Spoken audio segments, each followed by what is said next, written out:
New Eden Colony was supposed to be paradise. You know, one of those peaceful little settlements where humans could grow their space vegetables, raise their space children, and pretend they weren't living on a rock floating in the cosmic void. The brochures probably called it humanity's gateway to tranquil frontier living, or some equally ridiculous marketing nonsense. Jake Morrison, the colony administrator, was exactly the kind of guy you'd expect to run a place like this. Mid-40s, perpetually relaxed, and possessed of the remarkable ability to treat galactic paperwork with the same enthusiasm most people reserve for dental surgery. On this particular morning, he was staring at a requisition form for atmospheric processors while dreaming about the fishing rod gathering dust in his closet. Another thrilling day in paradise, Jake muttered, signing off on 17 different forms that could have been handled by a moderately intelligent computer program. Captain Rex Martinez, head of colony security, chose that moment to storm into Jake's office like a man on a mission to save the universe from minor infractions. Rex was built like a tank, thought like a tactician, and had the personality of a drill sergeant who'd had his coffee replaced with pure caffeine extract. He took his job protecting 3,000 colonists very seriously, even though the biggest threat they'd faced in 2 years was Mrs. Patterson's prize-winning tomatoes attracting local wildlife. "Morrison, we need to talk about perimeter security," Rex announced, dropping a tablet onto Jake's desk with enough force to rattle the coffee mug collection. "Good morning to you too, Rex," Jake replied, not looking up from his forms. "Let me guess you want to install more sensors around the agricultural sectors." "Damn right I do. Those farming domes are vulnerable, and if someone wanted to." "Rex, buddy, the only thing threatening our tomatoes is root rot. This is New Eden, not a military outpost." Before Rex could launch into his usual lecture about constant vigilance, Dr. Nina Vasquez burst through the door carrying what appeared to be a smoking piece of alien technology. Nina was brilliant, sarcastic, and had the unfortunate habit of being right about everything, which made her incredibly useful and equally insufferable. "Gentlemen, we have a problem," she announced, setting the device down carefully. "I've been monitoring long-range communications, and we're about to have visitors." Jake finally looked up from his paperwork. "Visitors?" "Yeah." "The unwelcome kind," Nina replied, pulling up a holographic display that showed several large ships approaching their system. Zephyrian Empire vessels, moving fast and broadcasting what can only be described as extremely unfriendly intentions. Rex was already reaching for his communication device. "How long do we have?" 6 hours. Maybe 7 if they stop to polish their death rays or whatever it is militaristic alien empires do for fun. Jake leaned back in his chair, processing this information with the same calm demeanor he'd used to discuss the weather. "Well, that's inconvenient. I suppose we should evacuate." Nina gave him a look that could have melted steel.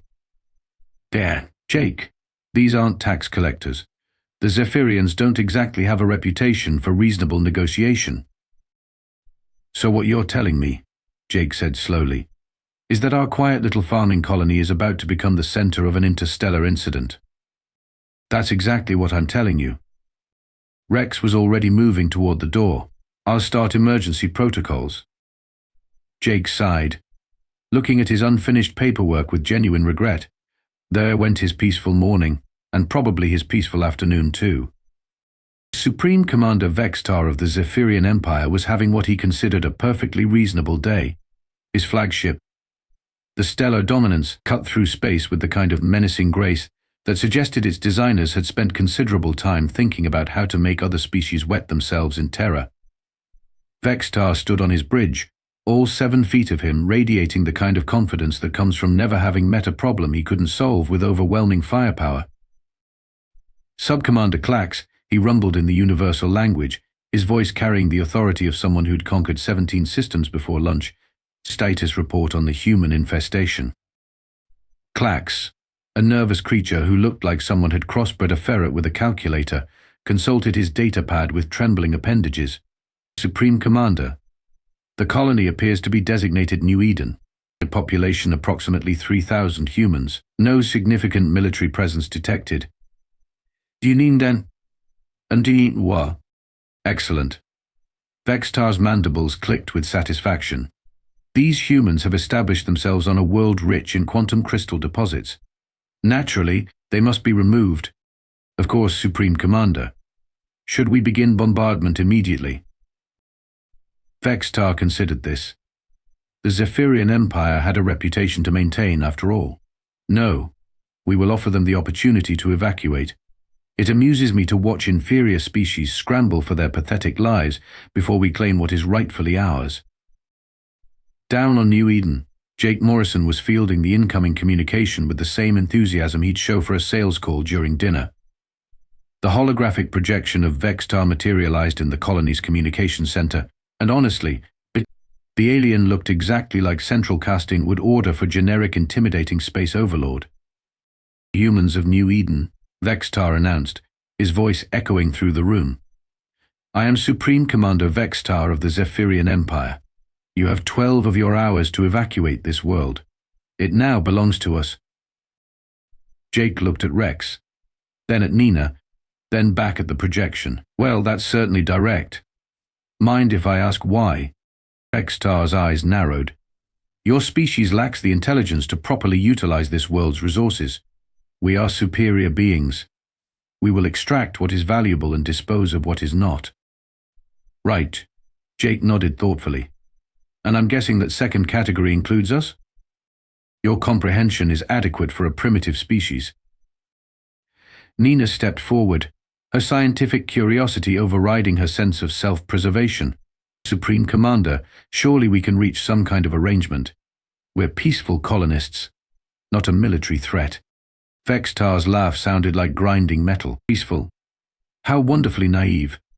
Your kind always claims peace when faced with superior force. It matters not. This world's quantum crystals will fuel our empire's expansion.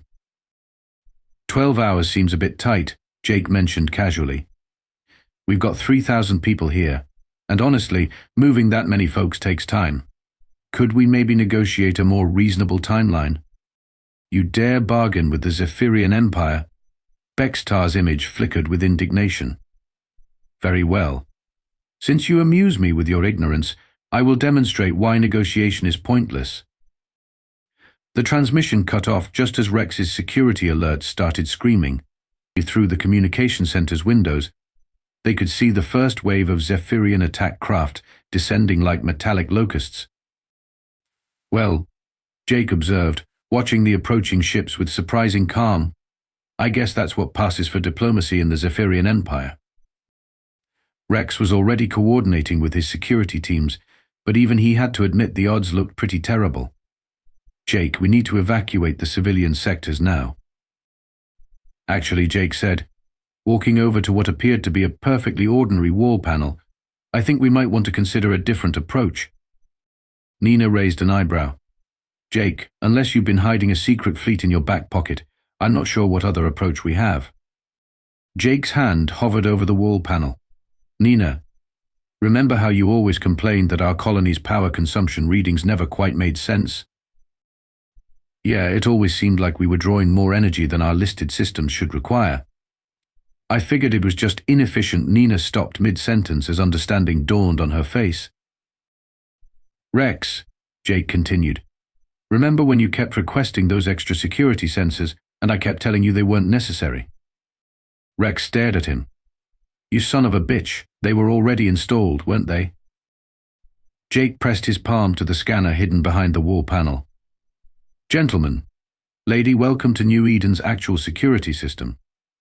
I really hope our Zephyrian friends are ready for a proper welcome party. The transformation of New Eden colony from sleepy farming community to fortress of doom happened faster than Vextar could process. One moment his sensors showed a defenseless settlement of primitive farmers, and the next, his tactical display was lighting up like a solstice celebration. Hidden weapon emplacements rose from beneath what had appeared to be innocent crop fields. The colony's agricultural domes split open to reveal defense platforms that definitely weren't designed for growing space corn. Even the children's playground apparently had retractable missile launchers, which Nina had to admit was both terrifying and oddly practical. Jake, she said, watching the defensive systems come online, exactly what kind of colony administrator are you? The kind who reads the fine print, Jake replied, coordinating the defense grid with the casual competence of someone who'd done this before. New Eden wasn't established as a farming colony, Nina. It was established as a farming colony with certain additional capabilities. Rex was practically vibrating with excitement as his security teams revealed themselves to be significantly more military than their day jobs suggested. "You magnificent bastard, you've been running a sleeper military installation disguised as a peaceful settlement." "A tired military installation," Jake corrected. "Most of our people came here because they wanted to grow things instead of blow things up. But that doesn't mean we forgot how to do the blowing up part." The first wave of Zephyrian attack craft learned this lesson the hard way.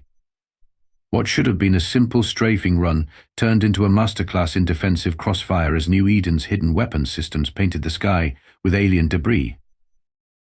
Dr. Vasquez, meanwhile, had commandeered the colony's engineering bay and was elbow-deep in a crashed Zephyrian fighter, reverse engineering its systems with the focused intensity of someone solving a particularly annoying puzzle. "Their weapon systems are impressive," she muttered, bypassing alien security protocols with disturbing ease, "but their defensive capabilities are laughably overconfident. It's like they've never encountered an enemy that fights back intelligently." She held up a crystalline component that was probably worth more than the entire colony's annual budget. "And their power source technology is actually inferior to what we developed 15 years ago. How embarrassing for them." Outside, Rex was leading what could generously be called the most enthusiastic group of farmers in galactic history. Mrs. Patterson, the sweet grandmother who grew prize-winning tomatoes, had turned out to be a former Marine sniper who could pick off Zephyrian infantry at ranges that defied belief. Old Pete from the livestock sector revealed himself to be an ex-demolitions expert who'd been getting bored with peaceful ranch life. "Contact left," Rex shouted, coordinating the defense of the main settlement. "Peterson, you and your team flank around the eastern ridge." "I copy that," Peterson replied, leading a squad of farmers who moved with military precision. These aliens picked the wrong retirement community to mess with. The Zephyrians, for their part, were discovering that their intelligence reports had been catastrophically inadequate. What was supposed to be a simple extermination mission had turned into urban warfare against opponents who seemed to treat combat like a recreational activity. Sub-Commander Clax huddled in his command bunker, trying to make sense of casualty reports that shouldn't have been possible. "Supreme Commander, our initial assault has been delayed." "Delayed?" Vextar's voice could have cut through starship armor. "By farmers. They appear to be somewhat more militarized than our intelligence suggested." "How militarized could farmers possibly be?" Clax consulted his increasingly depressing tactical display. "They've destroyed 60% of our first wave using weapons that technically shouldn't exist on a civilian colony." Meanwhile, back in New Eden's command center, Jake was fielding communications from various colony sectors with the same calm efficiency he'd once used for agricultural reports. "Morrison here. Go ahead, Sector 7. "Jake, this is Williams. We've got their main landing force pinned down in Grid Square Charlie 4. I want us to take prisoners or just solve the problem permanently." "Try for prisoners, Williams. Intel gathering and all that." "A copy. Fair warning though, these guys aren't very cooperative." "Do your best." "Hey." Nina looked up from her alien technology dissection project. "Jake, I figured out how their communication systems work. I want me to send them a message." "What kind of message?" Nina's grin was absolutely predatory. The kind that politely suggests they might want to reconsider their career choices. Supreme Commander Vextar was experiencing what experts would later classify as a rapid and catastrophic attitude adjustment. His invasion force, which had been designed to conquer primitive agricultural settlements, was currently being systematically dismantled by what appeared to be the galaxy's most heavily armed retirement community. "Status report," he demanded, his voice carrying significantly less confidence than it had 6 hours earlier. Sub-Commander Clax consulted his tablet with the expression of someone reading his own obituary. "Supreme Commander, we've lost contact with landing parties Alpha through Delta. Bravo and Charlie squads are requesting immediate evacuation. And Echo Company." Clax paused, checking his display again. Echo Company appears to have surrendered to a human female who grows decorative flowers. Surrendered? To a gardener? A gardener with extensive knowledge of interrogation techniques, apparently. Down on New Eden's surface, Mrs. Patterson was indeed having a productive conversation with a group of Zephyrian soldiers who'd made the mistake of trampling her prized roses. She'd convinced them to sit down for tea and had somehow extracted their entire tickle situation in between serving cookies and discussing proper fertilizer techniques. "You boys really should have done your homework," she told them kindly, refilling their cups. "We're all very friendly here, but we do take our peaceful retirement seriously." Meanwhile, Jake Morrison was coordinating the colony's response with the kind of casual competence that made trained military officers weep with envy. He'd turned the colony's communication center into a command post that would have made Starfleet admirals jealous. "Rex, what's your status on the eastern perimeter?" "We've got them contained," Rex reported, sounding like he was having the time of his life. "Johnson's team flanked their main position, and they're requesting terms." "The terms for what?" "Surrender, mostly. Turns out when you take away their overwhelming technological advantage, Zephyrians fold faster than cheap furniture." Dr. Vasquez had completed her reverse engineering project and was now testing improvements to Zephyrian weapons technology. "Jake, you need to see this," she called from her makeshift laboratory. "I've been analyzing their equipment, and it's actually pretty primitive." "How primitive are we talking?" "Their energy weapons are less efficient than what Earth developed 20 years ago. Their armor can't stop standard projectile weapons, and their tactics assume they'll never face organized resistance." Nina held up a modified Zephyrian rifle that now sported several distinctly human additions. "I've made some improvements." "What kind of improvements?" "The kind that would make their manufacturers file for bankruptcy." The turning point came when Jake decided to take the initiative. Instead of simply defending, New Eden's farmers launched a coordinated counterassault that caught the Zephyrian forces completely off guard. "All units, this is Morrison," Jake announced over the colony's communication system. "Time to take out the trash." What followed could only be described as a masterclass in applied military science by people who were supposed to be growing vegetables for a living. The Zephyrians found themselves facing opponents who combined professional military training with the kind of creative problem-solving that comes from years of dealing with agricultural equipment that breaks down at the worst possible moments. Old Pete, the livestock rancher, had weaponized the colony's farming equipment. "Jake, I've got their supply depot surrounded with modified harvesters. You want me to harvest their equipment?" "Make it happen, Pete." Mrs. Chen from the hydroponics lab had somehow turned the colony's water management system into a tactical advantage. "Morrison, I've flooded grid squares Bravo 7 through Delta 3. Their heavy equipment is stuck in what used to be Farmer Johnson's cornfield." "Excellent work, Chen." Even the colony's teenagers had gotten involved, using their intimate knowledge of New Eden's layout to conduct what could generously be called the most effective guerrilla campaign in recent galactic history. Supreme Commander Vextar, watching his tactical display deteriorate in real time, he finally understood that he'd made what would probably be remembered as the worst strategic decision in Zephyrian military history. "Sub-Commander Clax," he said quietly, "prepare to retreat." "Sir." "You heard me. Signal full withdrawal. We're leaving." "But Supreme Commander, the Empire's reputation."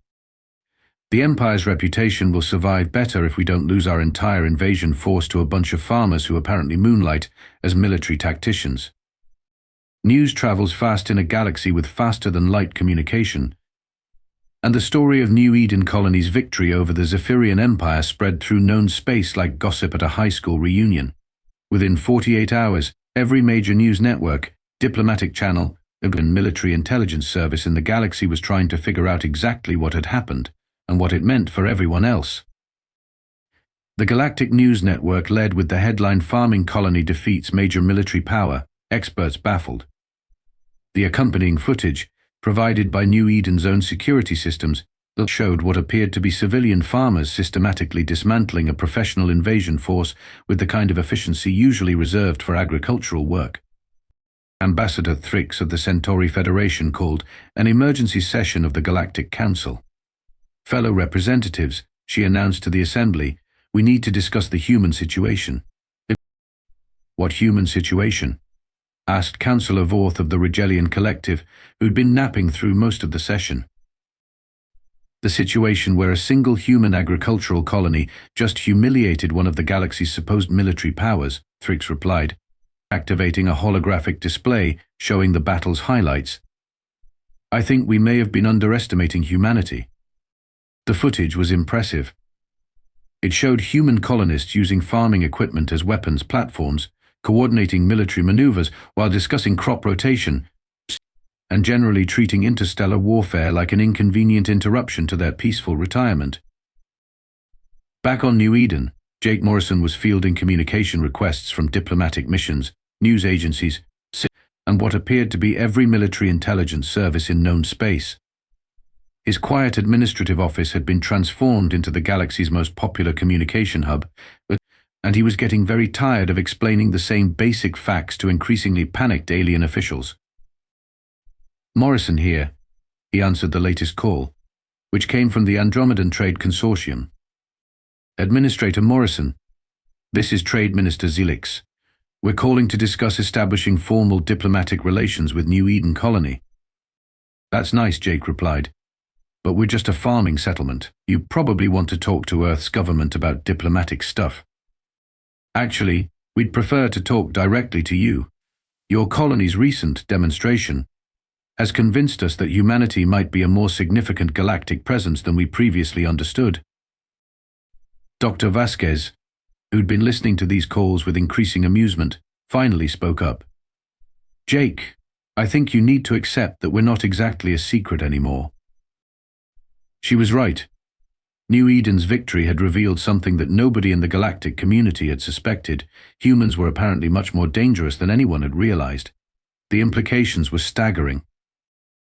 Captain Rex Martinez was enjoying his newfound celebrity status with the kind of enthusiasm usually reserved for winning lottery tickets. Military analysts across the galaxy were studying his tactical decisions, and he'd already received job offers from 3 different mercenary organizations and 2 galactic peacekeeping forces. Jake, he said, reviewing the latest batch of communication requests, we've got interview requests from every major military academy in known space. They want to study our defensive strategies. What defensive strategies? Jake asked. We just used common sense and decent equipment. That's what's scaring them. Meanwhile, Supreme Commander Vextar was facing a court-martial that would probably be studied in military academies for generations as an example of what not to do. The Zephyrian Empire's reputation had taken a hit that would require decades to recover from, assuming they could figure out how to avoid making similar mistakes in the future. Sub-Commander Klax, who'd managed to avoid most of the blame by following orders, was fielding questions from Zephyrian intelligence services about human military capabilities. Sub-Commander, in your assessment, what is humanity's actual military strength? Klax consulted his notes from the disaster at New Eden. Based on what we observed, sir, I would recommend classifying humanity as a Level 7 military threat. Level 7? But they're listed as a Level 2 agricultural species. Sir, their farmers just defeated our best assault division using improvised weapons and tactical coordination that would impress professional military units. I'm not sure our classification system adequately addresses this situation. The galactic intelligence community was reaching similar conclusions. Humanity, which had been largely ignored as a minor species with limited expansion and no significant military presence, was suddenly looking like a potential major power that had been deliberately keeping a low profile. The question everyone was asking was simple. If this was what human farmers could do, what were their actual military forces capable of? 6 months after what historians would eventually call the New Eden incident, the galaxy had developed a healthy respect for humanity that bordered on paranoid caution. New Eden Colony, once a quiet agricultural settlement, had become the most famous piece of real estate in known space, complete with tour groups, documentary crews, and an endless stream of diplomatic visitors who wanted to see where it all happened. Jake Morrison, still technically just a colony administrator, found himself fielding calls from heads of state, military leaders, and various galactic celebrities who wanted to visit the legendary human fortress. He'd started charging admission fees and was using the proceeds to fund colony improvements, because apparently saving the galaxy from Zephyrian expansion entitled them to better recreational facilities. "Morrison here," he answered the latest call, which came from an encrypted channel. "Administrator Morrison, this is Admiral Rex of the Galactic Defense Coalition. We'd like to discuss a mutual defense treaty." "Admiral, with all due respect, we're just farmers. These farmers who defeated a major military power using agricultural equipment and retirement community tactics. We've run simulations, Morrison. Your defense of New Eden is being studied in every military academy in known space." Jake looked around his office, which had been expanded twice to accommodate all the communication equipment required to handle his new status as an accidental galactic celebrity. "Admiral, what exactly are you asking?" "We want to know if humanity would be interested in joining the Galactic Defense Coalition as a founding military partner." "You want us to help defend the galaxy?" "Frankly, Morrison, after New Eden, we're more afraid of what might happen if we don't keep you happy." Dr. Vasquez had parlayed her alien technology improvements into a research contract that made her disgustingly wealthy. She'd established the Vasquez Institute for Applied Xenotechnology on New Eden, where the galaxy's brightest minds came to study her modifications to various alien technologies. "Jake," she said, reviewing the latest batch of research proposals, "I've got 17 different species asking me to improve their defensive systems. Any of them interesting?" "The Regellians want me to upgrade their entire planetary defense grid. Apparently they're worried about humans now." "Worried about us?" "Well, if peaceful human farmers can do what we did, they're wondering what our military colonies are like." That was the question that kept galactic intelligence services awake at night. New Eden had been deliberately established as one of humanity's most peaceful settlements, populated by people who'd specifically chosen farming over military service. If this was what retired humans could accomplish when properly motivated, what were the active military installations capable of? Captain Rex Martinez had accepted a consulting position with the Galactic Defense Coalition and was currently traveling around known space, teaching alien military forces what he called basic defensive tactics and what everyone else called terrifyingly effective combat strategies. "The key," he explained to a group of Andromedan officers, "is not to think of defense as a passive activity. When someone attacks your home, you don't just hide behind walls, you make them regret their life choices." Or the Andromedan officers took notes frantically, trying to understand how human military thinking worked. Mrs. Patterson had become something of a galactic celebrity herself. Her combination of grandmotherly kindness and lethal competence had made her the poster child for humanity's unexpected military capabilities. She'd written a cookbook called Meals and Tactics, a guide to feeding your family and defeating your enemies, which had become a bestseller across 17 systems. The Zephyrian Empire, meanwhile, had undergone significant reforms following what they now referred to as the Human Education Event. Supreme Commander Vextar had been court-martialed and stripped of rank, though he'd been allowed to retire with a small pension and the understanding that his military career was definitively over. The new Zephyrian military doctrine specifically included warnings about underestimating apparently peaceful species, and their intelligence services had established an entire department dedicated to studying human capabilities. As Jake sat in his expanded office, reviewing the latest diplomatic correspondence and trying to remember when his biggest worry had been agricultural reports, he reflected on how much his quiet retirement had changed. The truth was, New Eden had never been intended as a secret military installation. It really was a farming colony populated by people who wanted to grow things instead of fight wars. But humanity had learned long ago that peace was something you had to be prepared to defend, and they'd made sure their peaceful settlements weren't defenseless settlements. The galaxy had learned an important lesson about the difference between peaceful and helpless, and about the dangers of assuming that agricultural equipment couldn't be weaponized by people with the right motivation and engineering background. And somewhere in the back of Jake's mind, he wondered what the galaxy would think if they ever found out that New Eden was actually one of humanity's least militarized colonies. He decided that was a revelation the galaxy probably wasn't ready for. Not yet, anyway.